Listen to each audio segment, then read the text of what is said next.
In this week's episode, we are discussing the full Love is Blind season finale, the predictions that we made last week, whether or not they came true, and our current thoughts of the state of how these weddings wrapped up at the altar.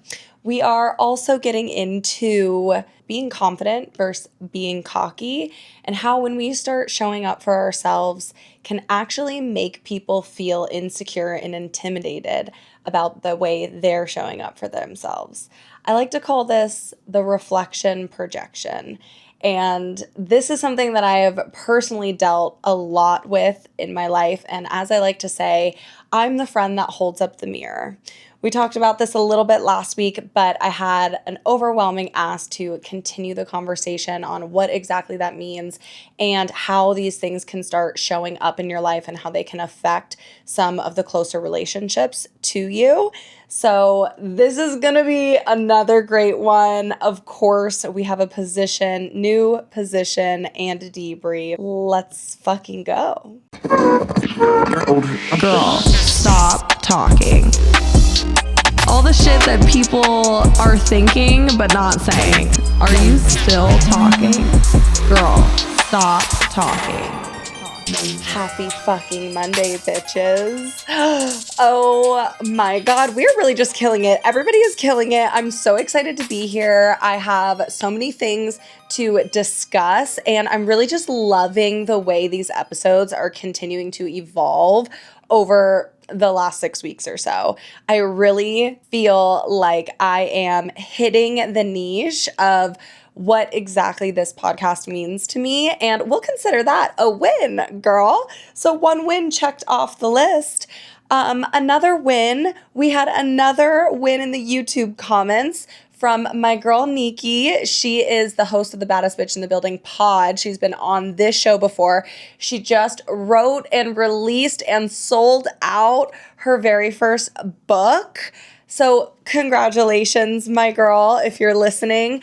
Every week we do weekly wins where it's a way that as a community for the podcast, we can hype each other up, look and focus on some of the positive things that are happening when there's a shit ton of chaos around us.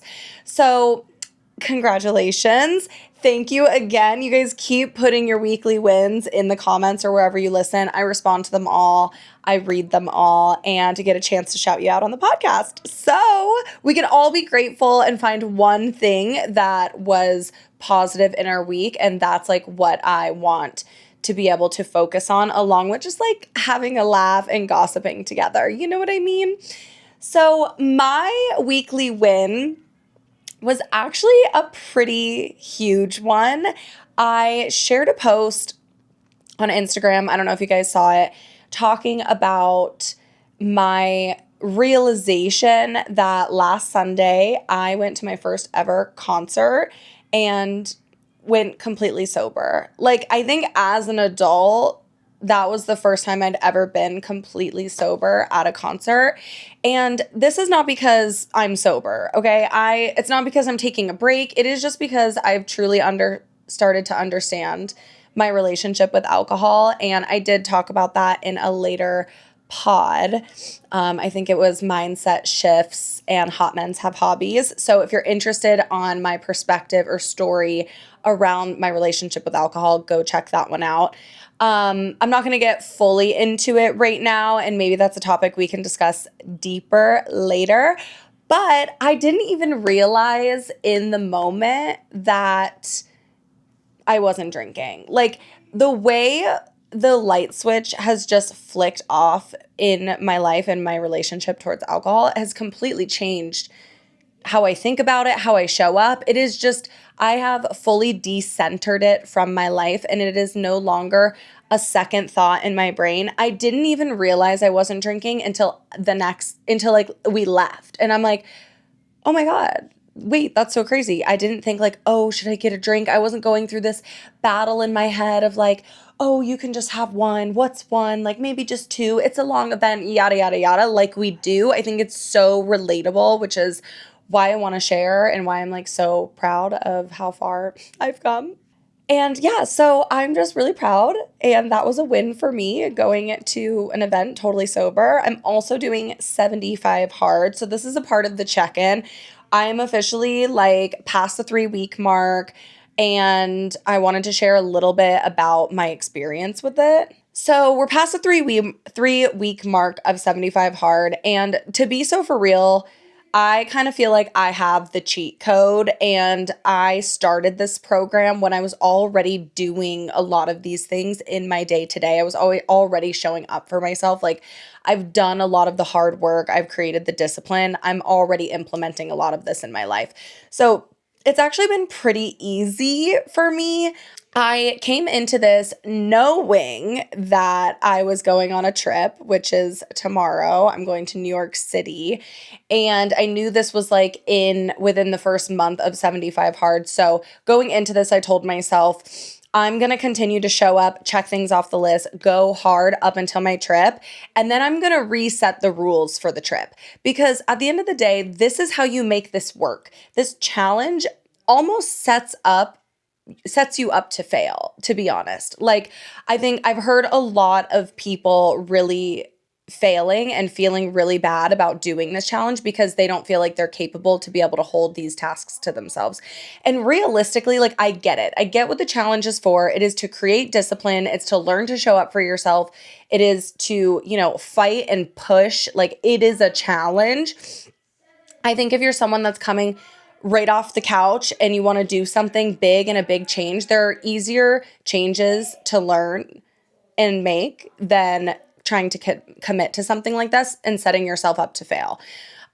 So this is real life. And this is why I want to share this experience, because if you're going through 75 hard, if you've done it before and you're feeling that way, I think it's so important to understand that, like, it is not real life to work out every day, 2 workouts every day, to take pictures of yourself every day, you should be like prioritizing sleep and drinking a gallon of water.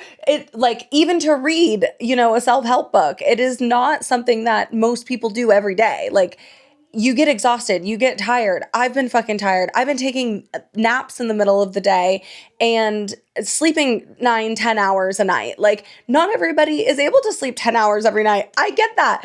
So you set rules for yourself. This is how I'm doing it. I'm setting rules for myself. I'm sticking to those rules. I knew I was going to be going on this trip and on a vacation. How do you stick to your diet that you pick for yourself while you're traveling? How do you get 2 workouts in? Are you going to continue to not drink alcohol? I'm sure maybe you guys aren't fucking wondering, but I'm sure that's some of the questions. That's some of the questions I had for myself. And you know what? I am just curating it and making it work for my life because this is real life. So I knew going into this that I was going to have this weekend, and I intentionally said, I'm going to allow myself to have a couple of drinks, because having 2 or maybe like 2 nights of having cocktails at dinner is not going to ruin the, 26 days of progress that I have. But I think what happens a lot of the times is you break the cycle and then you spiral and the bounce back isn't as quick. That I don't have to worry about. So I am allowing myself this weekend. My priorities for the challenge are, we're going to be walking so much. So I'm going to get workouts in if I can. If not, I'm counting my walking as both of my workouts.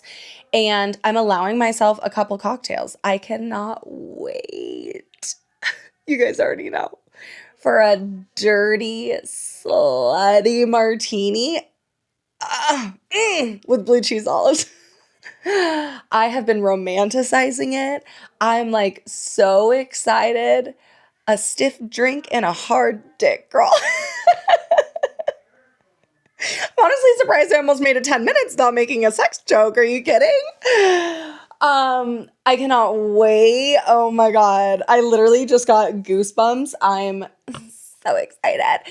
And then after that, you know what? You bounce back, you get back on the program. As far as eating out, we're obviously going to be eating out every single meal while we're gone. That's just a perk of traveling. I plan on bringing travel snacks on the flight with me, so at least I can, do my best there. And then the main goal is to prioritize protein and fiber. Those, that's like the biggest tip I give my clients. Like, protein forward meals, eating the protein first, saving the sweets, saving the carbs, and just making intentional decisions. So I'll keep you posted. I'll let you know how it goes.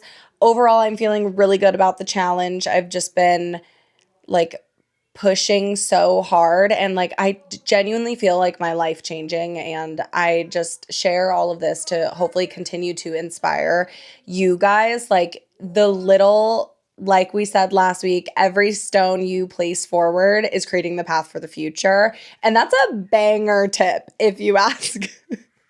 If you ask me. The moment you guys have all been waiting for. Every week, we discuss a new position to implement and spice up our sex lives, because this is a relationship and sex pod, okay? But we got to give the healthy with the crazy, and we got to figure out how to mash it all together.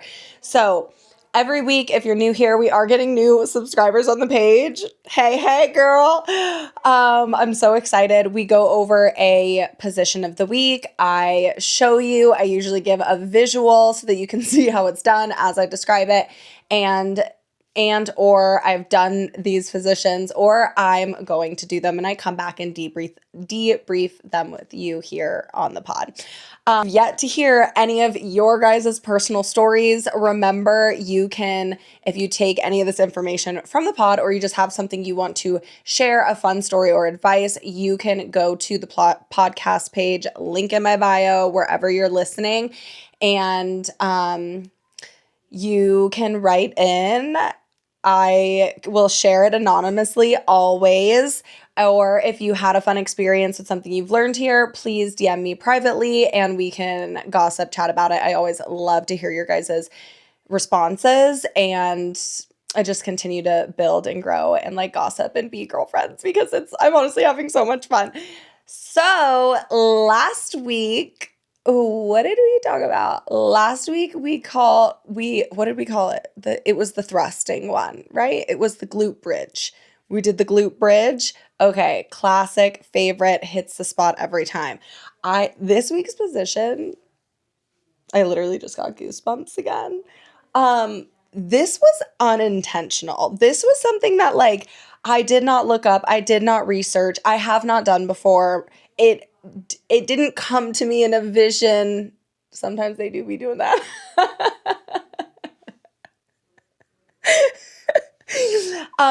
It kind of just happened. Like, are you ever in a sexual experience, or I feel like a lot of us that listen are in long-term relationships, which love that for us. And sometimes, you're in this relationship, you do the same things over and over again. That was the whole point of this segment, is so that we can spice it up, so we can learn something new. We can try new things. We can surprise our man. They could be like, where the hell are you learning this? You're like, girl, stop talking. Okay, eat down. And sometimes I just find myself in new positions and I'm like, how did we get here? I don't even know. And that I'm like literally having an out of body right now. Sometimes it happens and it just shocks you. Okay. And I was talking with my local lash plug, and I was telling her and sharing her like what this was and how it went, and telling her the story.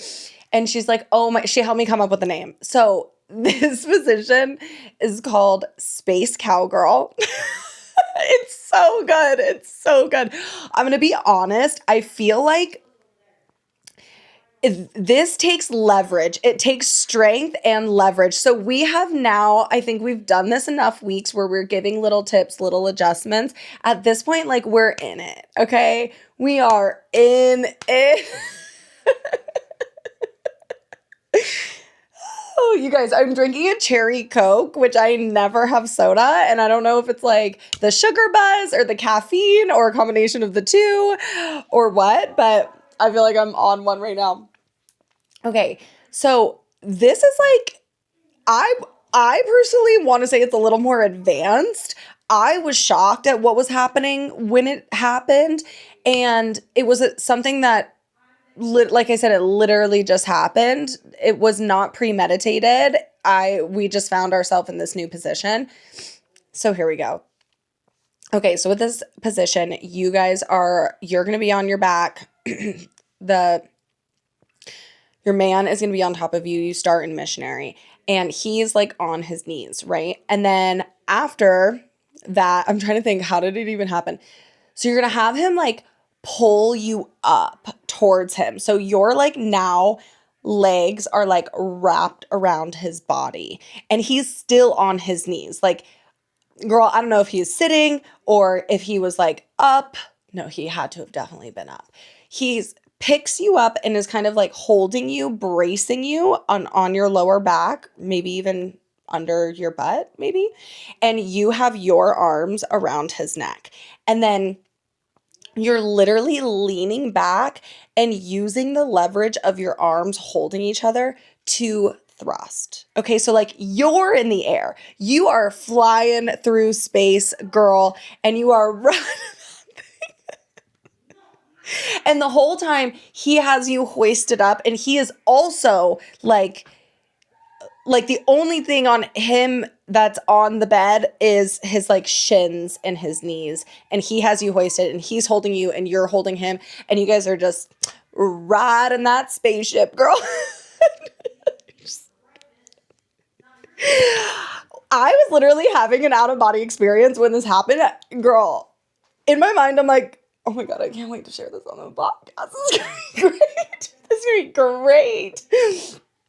But genuinely, I was shocked because it was like, I did not think I was strong enough to like hold myself up. And like, it was a pretty empowering position to be in. It felt so bomb. It was new. I was like, where the hell did this come from? Like, you ever like in those moments where you're having sex, but you're like also in your head. And so you're like, what's happening is happening, but you're also like talking to yourself and having like a full side conversation. Girl. I know you know what I'm talking about.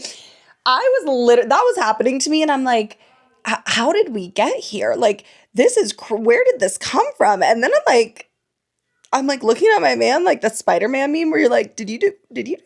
Do you know what's going on? Do you know what's going on? It was so fun. It was something that we were able to like debrief after. And I'm like, that was cool. We got to do that again. I hope you guys try it. I feel like I can't really give a visual on that one unless I had like another person.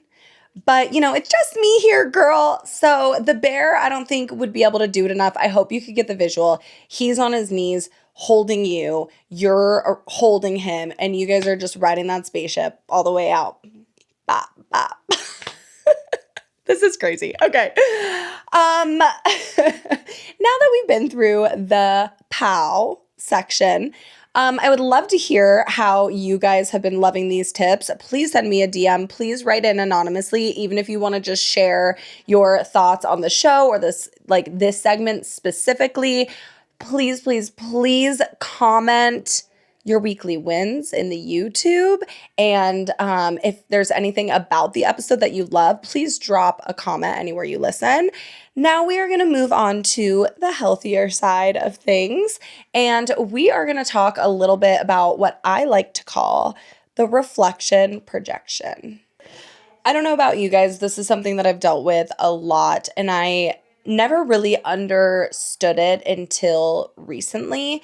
And I want to start by talking about what projection is. I think most of us know now at this point and stage in our lives, like we kind of have an idea of what projection means. But essentially, like the way I think of it is projection happens when someone sees something in other people that they don't see in themselves. And instead of being excited for that person or being positive, it usually gets hit with a backhanded compliment or like a just straight up negative compliment.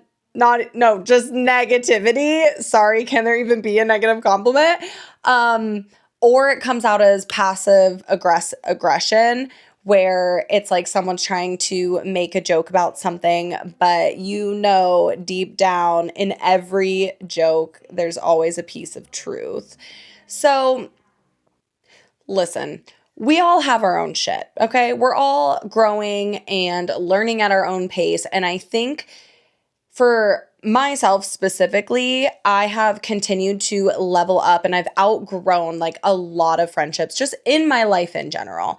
And I notice this the most with friends, but I have also noticed this a lot with the fitness industry and the fitness journey, and how once you start showing up for yourself in a different way, people, the way they respond to you is insane.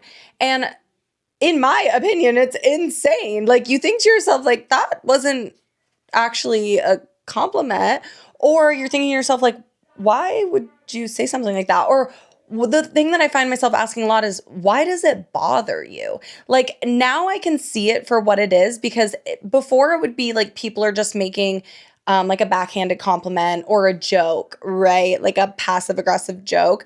And you just kind of laugh it off. You don't really understand it at first. And then you kind of think back, like, when after the situation happens, you're like, that was kind of weird. And then you're able to like dissect and really understand like the meaning behind it. And I really started to notice this a lot in my fitness journey. Like, I have obviously made tons of changes to better myself, better my life, once I realized that my goals outweighed the perfect example. When I started really taking hold of my nutrition, I stopped eating out. For one, I was spending a shit ton of money in a program and I needed the money to pay for the program. So that was one thing. And then once I started tracking my food, I realized it was a lot harder to track my food and understand really what I was eating when you eat out. Like, it was easier to do that at home. And it first started with people in my life making comments, like backhanded comments, about the way I was showing up for myself in that way. I think some of the ones that I can remember are like, or even when it comes to drinking or the food thing specifically, like, you go out with someone and it's like, oh, we know Tatum's just going to order a salad, or she probably ate before she came. She's not actually going to eat with us because, you know, she's like working on her fitness. And it's like those comments where you're like, why, where you end up thinking like, why does this bother you? You know, and that's really what it became. I could see at this point now, I see through it.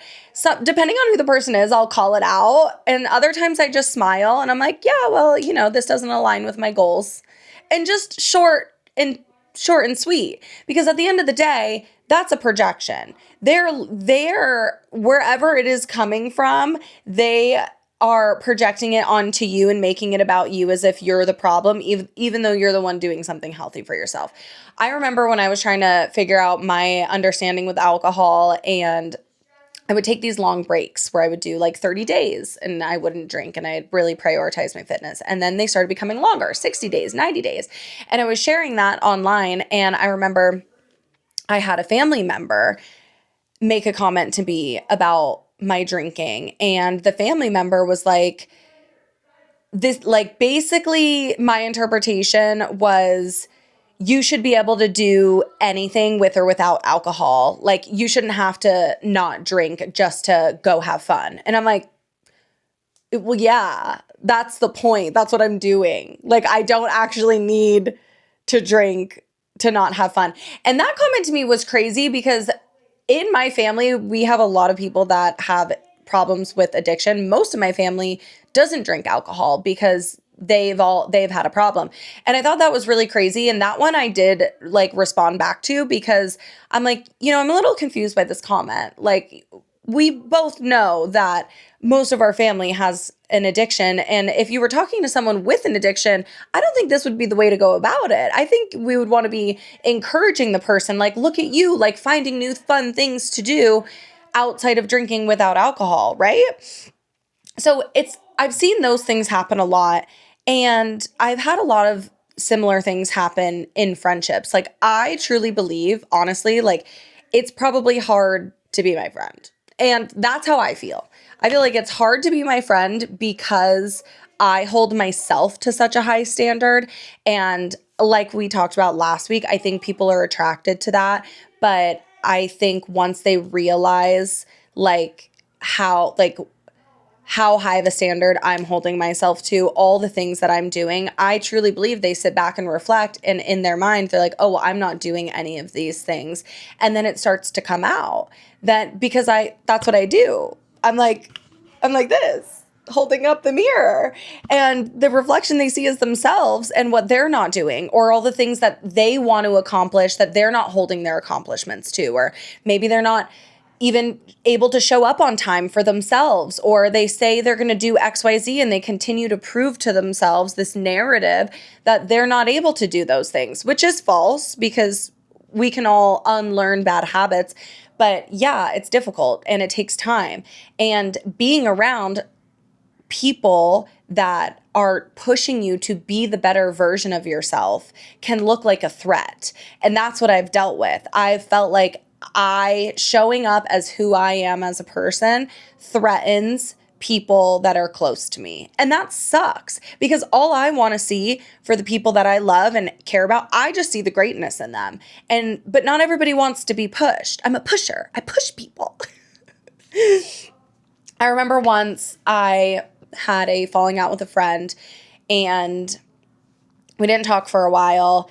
And we decided, we eventually got back together and had a conversation and just kind of laid everything out on the table. A little powwow, if you will, And I really was working a lot on myself and trying to understand people and also release expectations that I had of people in my friendships, and really just tried to listen to be like, okay, I want to hear like her perspective and where she was at and how she was feeling. And I'm hopeful that she would give me the chance to do the same. And I remember in this conversation that I sat and I listened. And one of the things she said literally blew my mind. I was like, I'm pretty sure the expression on my face was like, what? And I was really proud of myself for not reacting, because it's hard when you are, having challenging conversations with your friends and having to look inward from their perspective of how they feel like you've shown up or lack of showing up for them. Like hearing criticism or constructive criticism about yourself can be difficult. And I remember she said, she's like, there was like a couple of situations where I just felt like you were bullying me. And the reaction of my face, I'm sure, was shocking. I wish I could have seen what I looked like in the moment, because I'm like, what? Like, are we living in two different worlds? That comment to me was crazy. But instead of reacting, I decided to like ask more questions. And I'm like, okay, can you give me like an example of how you felt like that was happening? Because I'm honestly feel like this was a completely blindsided. Like I feel so blindsided by that comment. I don't even really know what to say, but I would like to hear more about why you felt that way. And she went on to say, I remember it so vividly because it was so shocking. She's like, well, like, I don't think you're a bully, but you're just like a really confident person. And like, and she said, I felt like forced to do things that like made me feel uncomfortable. And I'm like, okay, still listening. To be honest, I didn't really get to share like my comments about that whole conversation, but it stuck with me because it also raised like a pinkish white flag. Because at the end of the day, I was not doing anything that was aligned with being bullying. And it's not, if someone is uncomfortable with showing up a certain way, it's their responsibility to say that in the moment, to express discomfort or to stand their ground and be like, you know what, that doesn't feel right. No, thanks. To give a little more context, it was about waiting in line at a club. It just hit me. I think the story that she told was, we were like waiting in line and you were like, hot girls don't wait in line. Come on, we're going to the front. And I like pulled everyone to the front. I wouldn't condone that as bullying, but listen, if it makes someone feel uncomfortable, girl, you got to stand 10 toes down. You got to be like, you know what? I'm okay. I'll just wait. You go to the front. I'll see you inside. It's like that part isn't my responsibility, but it's like these little things that internalize in people, and then that starts to come out in other ways. There was obviously a lot of resentment from her in this friendship, which led down the path of us not being friends for a little while, a couple years, and not speaking or being, in contact at all. And there was like a lot of those little things. To me, after having those conversations, it begged the question of, I don't want to feel like my confidence is going to be a threat for the people in my life. Like, I don't want to feel like I have to dim my light to be around certain people, because I think that can just continue to cause more problems, like, especially if people don't feel comfortable standing on their business and expressing how they're feeling in the moment. And I get it. Like, I think we don't always know how to react in the moment. I think a lot of times we look back and hindsight is 2020 and we wish we would have reacted a different way.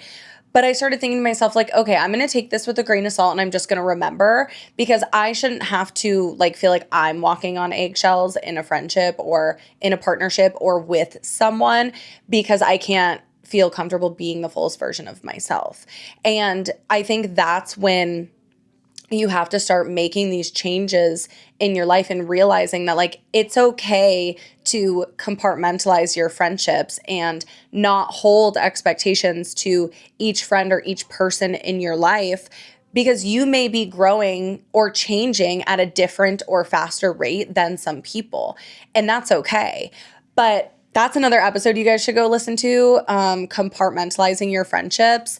That I talk a little more deeper into specific situations and conversations kind of similar to this one, and how to learn that, like, release expectations with friends, because that is also something I've struggled with that has come to the end of a handful of friendships in my life.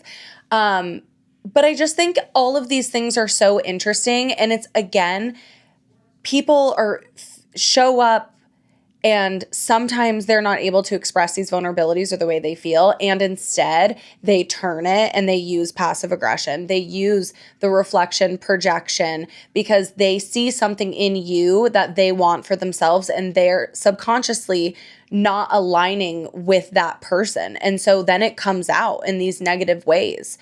And I came up with that term myself. Isn't it so good?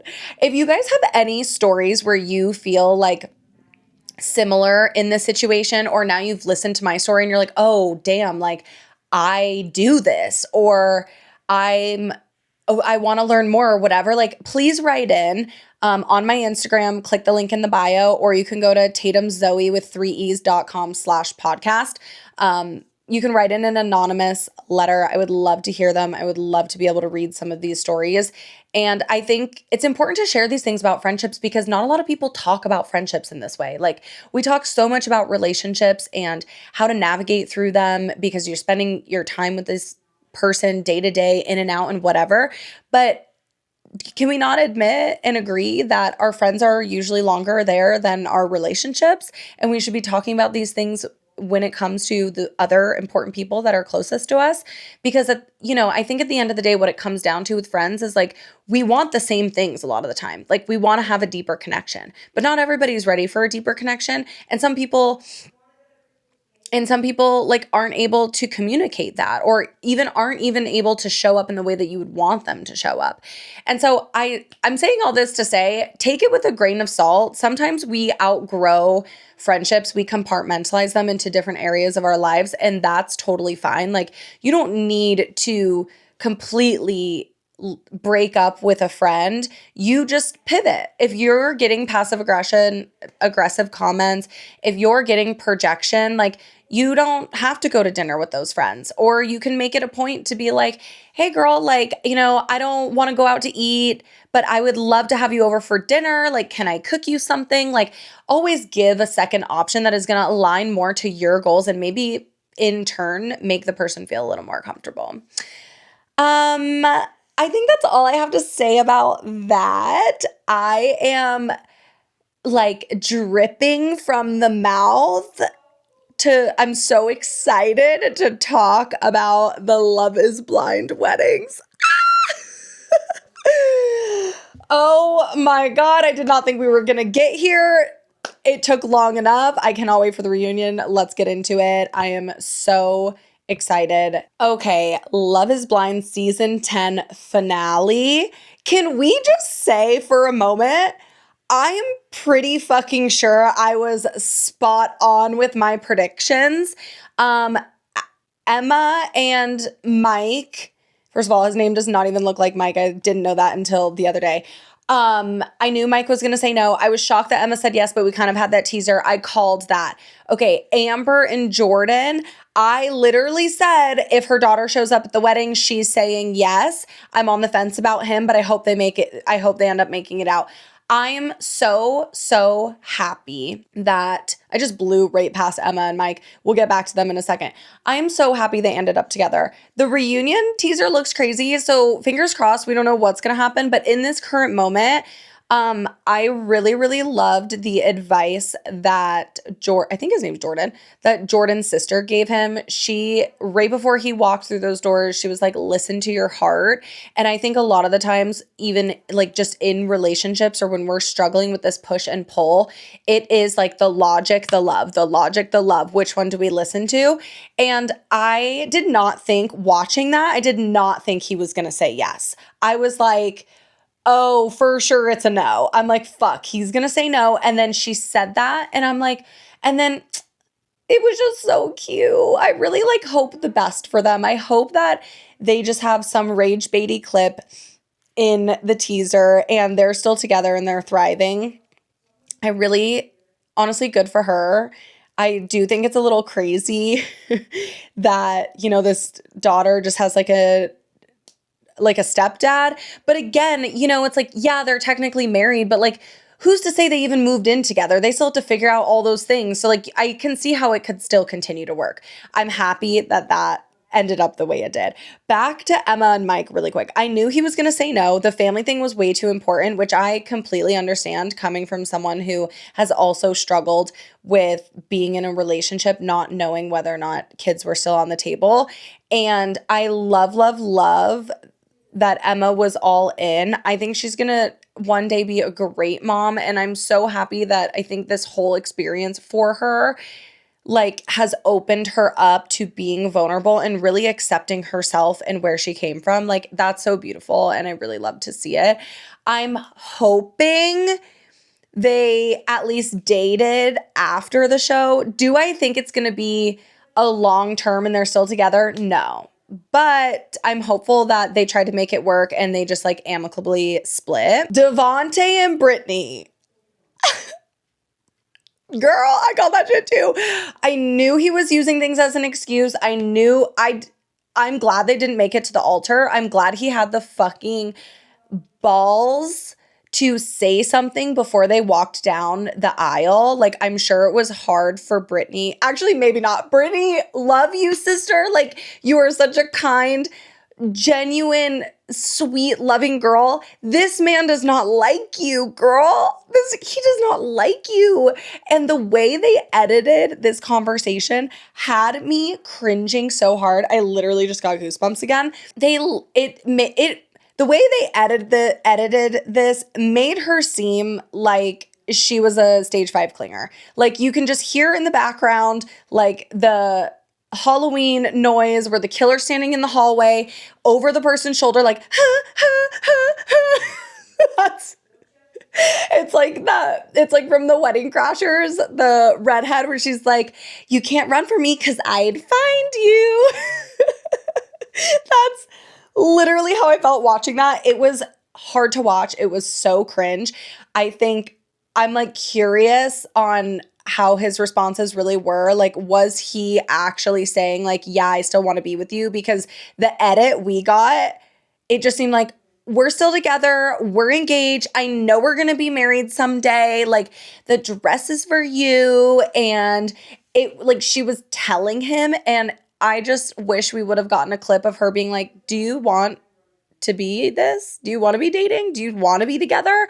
Because we didn't get that. It's going to be a shit house at the reunion, okay? Like, his look, his stare, I can't with him. The signs are on the walls, girl, and she's just genuinely a hopeless romantic. Like, that is what I see. I see some of myself in her, you know, some of my Delulu hopeless romantic self in her. She just desperately wants love so bad that she's like willing to make it work with a guy that doesn't even really like her. And it's like, girl, I get it. I get it. And speaking of that, fucking pop in another episode. Desperate for Love is an episode that I created about a very similar situation of how I continued to date men that weren't for me because all I wanted to do was be loved. So that's a banger episode. Also, go check it out if you haven't watched it or listened to it. It's a good one. But the fact that he's like pulling fucking straws to just break up with her had me spiraling. His other last excuse was like, what did he say? He's like, yeah, the fact that she like bought a dress before this just made me think like, oh, were you willing to marry anyone? Devontae, are you fucking kidding me? Like, be so fucking for real. That is not why you broke up with her. Okay? Like, be so fucking for real. God, I'm spiraling. I can't. I want to talk about Vic and Christine. I feel like their wedding day was like the first actual day that they actually had on set. I felt like they actually had a moment with cameras following them around. They finally had their storyline because I feel like they were kind of an afterthought of the season. It didn't really seem like they were a part of the show. It was like scrambling to make them a part of the show. I think I talked about that. Like, even in the pods, they got like a montage and then they were getting engaged. I was really happy to finally like see them interact and see their families interact, and they genuinely just look so in love. And I feel like, yes, we're here for the drama, but this is the point of this show. This is like low key what we want to see. We want it both, you know? And like, for my hopeless romantic heart and soul, I wanted to see their story. I wanted to see how in love they were. I wanted to, you know, maybe see an argument or a conflicting moment, but I knew from the get-go, like, they're both saying yes. They're so cute for one another. You can just see it. Like, the love, the genuine love radiates off of them. And I was just so, so happy to see, like, they're definitely gonna make it for sure. Like, they're still going to be together at the reunion. Lastly, Ashley and Alex. I literally predicted this and I called it. Ashley came to her senses. She is a smart girly, and she went out with a fucking banger. This has to go down in Love is Blind history as one of the most iconic, best breakups we have ever witnessed. Strong, accountable, to the point, subtle shade, the tad sprinkle of pettiness that we needed. And I absolutely love that she stole the fucking show. As a reminder, she said, I know your answer and it doesn't matter to me. I know you don't choose me and I'm not choosing you either. Ah! When we were in the pods, all of our stories, all of our future plans, they aligned perfectly. However, once we left the pods, there was no effort, no intimacy, and there were no questions that you had for me. And I felt like as soon as we moved into the apartment, we were roommates. Banger. Something always kind of felt off. Your stories were so vivid. They were so detailed. You say a lot of words, but somehow I just found myself more confused at the end of our conversations. Girl, oh! Oh, lying is a non-negotiable for me, and I'm sure it is for you as well. I lead my life with integrity, which is one of the reasons you told me that you fell in love with me, and I expect my husband to do the same thing. Unfortunately, I do feel like you have missed the mark. And then she goes on to say, I accepted this honestly, and I have spent far too much time waiting for a man to love me that was not my person. I think this process has really made us grow, and I'm very proud of the woman that I am today. If I were standing here a year ago, I would have ignored all of the red flags, all of the lies, and I probably would have thought I can change him or just give it some more time. And I would have spent far too much time waiting for you to become the man that I deserved. Boom! Mic drop, girl.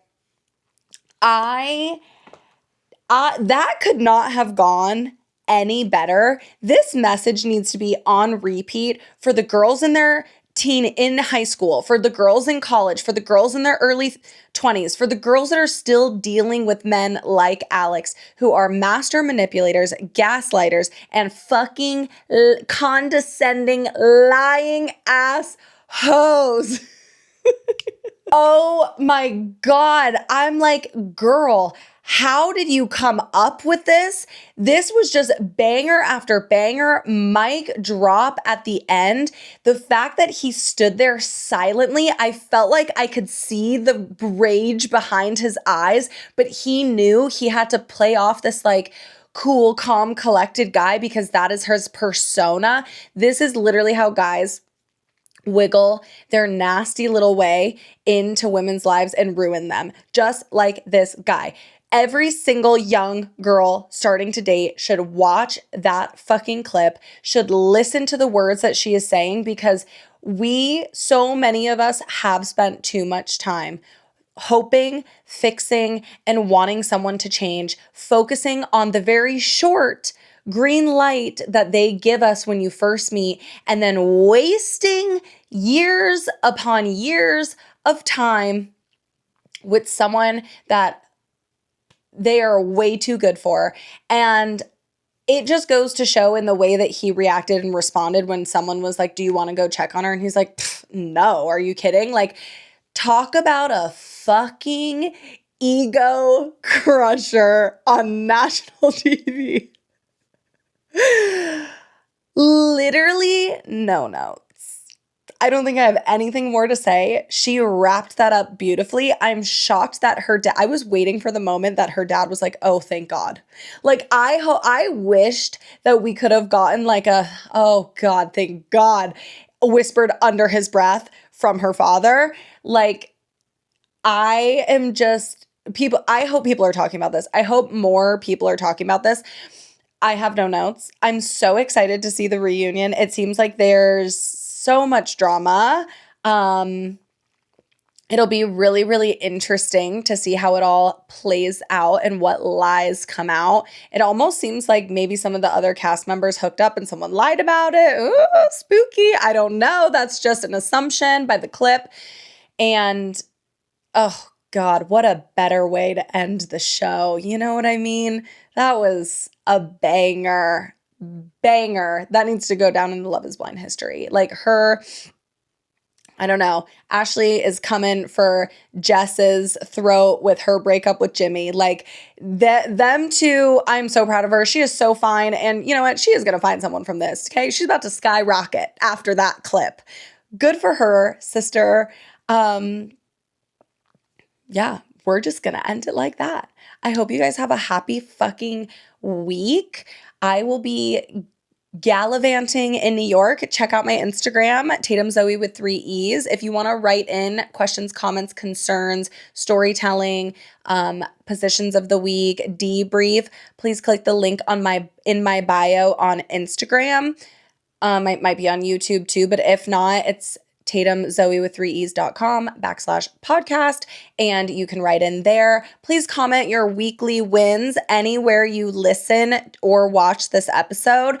And if there was something specific you liked about the episode, you want to give me my flowers, give me some claps and snaps, say something nice, please do. I will continue to share your weekly wins every week. I love that you guys are writing them. It's really adding a support and community to the show. Hello to all the new people that are listening. Tell your friends, subscribe, and I will talk to you next week. Bye. Are you still talking? Girl, stop talking.